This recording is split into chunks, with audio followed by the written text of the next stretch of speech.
Telugu మ్యాట్రిమోనీకి thanks చెప్పాలి. 26 ఏళ్ల క్రితం ఇదే తెలుగు మ్యాట్రిమోనీ ద్వారానే వేళమ్మకి పెళ్లి చేశాం. పెళ్ళంటేనే తెలుగు మ్యాట్రిమోనీనే. జనసేన నాయకులకు మరోసారి వార్నింగ్ ఇచ్చారు టీడీపీ మాజీ ఎమ్మెల్యే ఎస్వీఎస్ఎన్ వర్మ.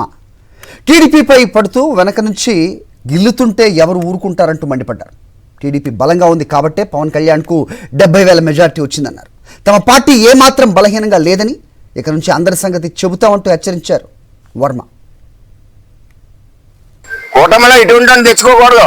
నీ ఎలక్షన్ నీకు ఎన్ని పోటీ పొడిచి నీ ఎలక్షన్లో నీకు డబ్బు ఖర్చు పెట్టి నీ ఎలక్షన్లో నీకు మందు పోస్తే అటు పవన్ కళ్యాణ్కి ఇవన్నీ చెప్పకుండా జాయిన్ చేసి వేళ వెనక తెలుగుదేశం పార్టీ మీద పడుతుంటే ఎవడు ఊరుకుంటాడు? పార్టీ ఏమి చేయదుగా. పార్టీ బలంగా ఉంది కాబట్టి 70,000-80,000 మెజార్టీ ఇచ్చాం. ఇక్కడ పార్టీ ఏమి వీక్గా ఏం లేదు. రేపు ఏం చెప్తాం మేమని.